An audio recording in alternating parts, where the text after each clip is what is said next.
So today I want to talk to you about tourmaline. Tourmaline is one of my favorite species. A lot of times people ask me what is my favorite species, and I would say that tourmaline is definitely up there. It's definitely my top five. Um, it's sometimes number one, sometimes number two, depending on what I'm looking at and how excited I am that particular day. And it's never far away from my heart. And most of that is because of my experiences with the Pedernera mine in Brazil, which I worked with from, the end of the 90s and early 2000 up until, 2023, 24, and even still to today to some degree. So nearly 25 years of my career, I've been working with one of the greatest tourmaline mines in the world. This is a neighboring mine. This comes from the Santa Rosa area in Brazil, which is not far from the Safira area, which is where Pedernera, Cruzeiro, Ariconga, all of those mines are in the Safira region. And this is a little bit further away where you have mines like Mutuca, which is where this piece comes from, and Santa Rosa, which is a very famous mine that's produced prolifically back in the 70s and 80s. It's still operating today, but hasn't had any real production. You have Golconda in that area as well, not far away, and that's produced some incredible pockets in the last 10 years, two or three that were really exceptional. And this comes from a mine that is owned by a gentleman named Zé Menezes. He's a good friend of mine. I've known him for almost 30 years now. And I purchased this together with the contents of the rest of the pocket, probably 10 years ago now. And it's interesting because it comes from a mine, Mutuca Mine is the name of the mine.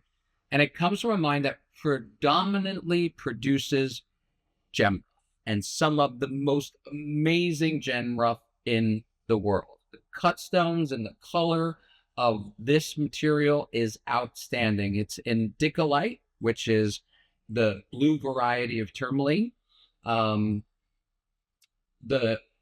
open color and the vibrancy of the blue is really something spectacular. It's not in the hues of the blues like Paraiba, which is a whole different conversation that we can have on a different day.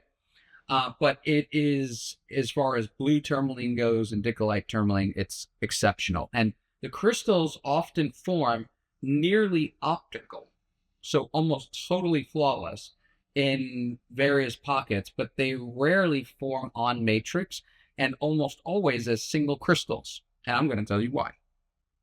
So tourmaline grows in its first mineralization form as a complete crystal on a matrix. That's how it forms. And then you have things that are like this, that are scepters. And we've seen this, and I learned about this because I've been exposed to scepters in all different varieties of mineral species, and specifically at Pedernera with regard to the species tourmaline. And there's several pockets there that produced scepter tourmalines, and the most famous one is the Rocket Pocket, which, if memory serves, was around 2001. And that produced three or four of the most unbelievable scepter type tourmaline crystal specimens that have ever come out. And, one of them was dubbed the Rocket, and that's where the namesake of the pocket came from. And this is a scepter tourmaline from the Mutuca mine. Now, I don't know of any other scepters from Mutuca other than this one discovery that produced no more than 5 specimens. 4 of them, I believe, are single crystals, and one of them was a matrix specimen. And it was a small piece of matrix, about this big, with 2 crystals coming up that were both scepter tourmalines. And it was beautiful, and the number 1 piece from the discovery. This is the number 2 piece from the discovery. Scepter tourmalines rarely come on matrix. They almost never come on matrix. And the reason is, and this gets back to what I was going to tell you why, is because after they form and they're grown as prismatic crystals on their host rock, late stage hydrothermal solutions come in and erode the tourmaline. And they dislodge it from its base, because it's eroding not only part of the tourmaline, but it's also eroding the matrix. And we call that decomposed pocket material or decomposed pegmatite. And so basically, clevelandite, feldspar, lepidolite all get totally obliterated, and they get altered, and they become other minerals that are much more fragile and weak, or they just become powder, or they wash away. The remaining things are the more resilient minerals, the ones that are more durable, that have a higher Mohs scale, so they're harder and they're more complex in their chemical composition and their mineral composition. Tourmaline has an incredibly complex chemical formula. One so long that I can't remember it and I can't tell it to you, but I can tell you it's complicated. And it's a gem mineral, and gem minerals, which is what we call minerals that, or crystals that we fashion into gems, gem minerals or gem crystals, are notably always more resilient and harder and stronger. And that's why we use them for jewelry. That's why we value them. And that includes the precious stones and semi-precious stones. So diamond, ruby, sapphire, emerald, and then you have, topaz, amethyst, aquamarine, tourmaline. These are all your semi-precious. All of these are highly desirable, and many of them are crafted into gems, but they're also very resilient and impervious to these late-stage fluid intrusions that go into the pockets where they originally grow.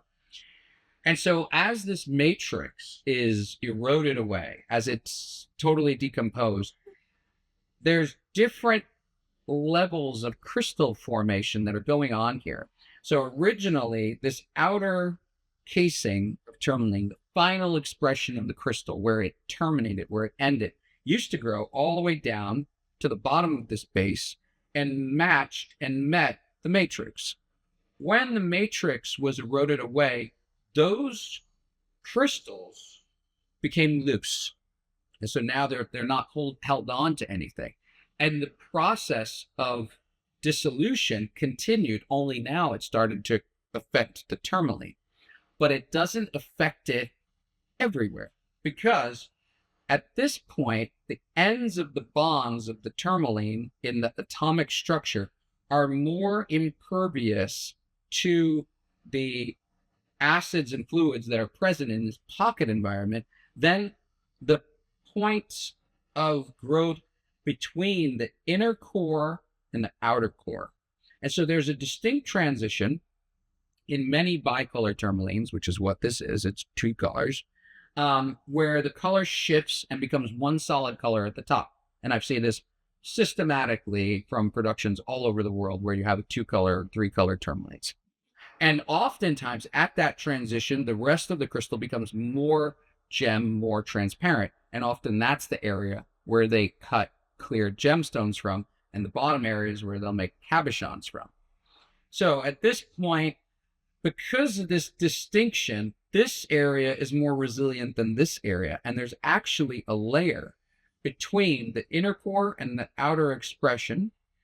And the inner core is also resilient. And there's a fibrous layer of tourmaline many times between the two layers, the inner core and the outer expression. And that layer is highly susceptible to the acids. So once the crystal is dislodged and it's no longer on its original matrix, the fluids come in and they enter through the bottom and get between those two layers and erode it. And what happens is the outer layer no longer has anything to hold on to. And because of the connection here, it either comes off, breaks off, is moved through millions of years of geological,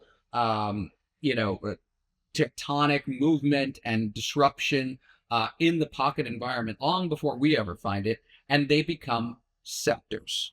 And so that's how these scepters formed in aquamarine pockets, sometimes in tourmaline pockets, not so much in the quartz species. That's a different type of scepter, and I can talk about those on another day. But for now, this is how these formed, and rarely do those scepters go on a matrix. What that would entail, and why the other one is so special that it's on a matrix, is that somewhere there was a break in this outer expression, this outer surface, that allowed the intrusion to go on. It eroded away the fibrous layer, broke off the outer layer, but it didn't get underneath. And that almost never happens. I've only seen it once or twice. Once from Matuca on the specimen that I was describing, and a handful of times from Paydanera at a few of the pockets that I've seen there. What makes these Mutuca Mine scepters different than all the other scepters that I've ever seen is the coloring. I've never seen from any other location on the planet in history produce two colors of tourmaline in scepters that were blue and green. It's usually pink with green, or red with green, or green with pink, or some variety. And typically it's the inner cores are more of the warm colors, so pinks, reds and magentas, and the upper areas are going to be cooler colors like greens and blues or blue greens, or those type of colorations in scepters. And that's actually oftentimes in tourmalines themselves do that and have that kind of coloration. And that's because of trace elements that are available in the environment when these things are forming in nature. What's fun about this is I can show you, and this is, something to give you some perspective, is to see the color when it's backlit. And so when it's just sitting here and it's not in a showcase, it's very challenging for me to show you the color. But here I can show you with this light behind it, this glow, this incredible green color here in the top, followed by going down this highly corroded, almost white area where it was most susceptible to those fluids, and then leading into the blue. And that color combination is unique and really, really cool. So this is one of my favorite discoveries of tourmaline because of its exclusivity, because of its rarity, and because of the unusual colors that you never see. Now, a specimen like this deserves to be lit and celebrated in a way where you can really see the piece and you can appreciate the internal colors that you want to see exhibited when you see it in a display case like we have over here. And so what we've done is we've come up with lighting techniques that allow us to express that in this piece, in a showcase, using custom lights that we apply to the back that don't interfere with the aesthetic view, but give you the pop of color that these crystals have that are just under the surface waiting to be shared with people. And so in another video, what we're going to do is I'm going to have this very crystal lit, and I'm going to apply our custom lights to it and show you what it looks like without the aid of a flashlight. So it's just standing here glowing for you, which is something that we have developed here at our company, and we provide for some of our clients. We can't do it for all specimens that would love to have this done to them because we just don't have the bandwidth, but we do it for the most exceptional ones, and the result is just outstanding. So I'll look forward to sharing that with you in the future. Thanks.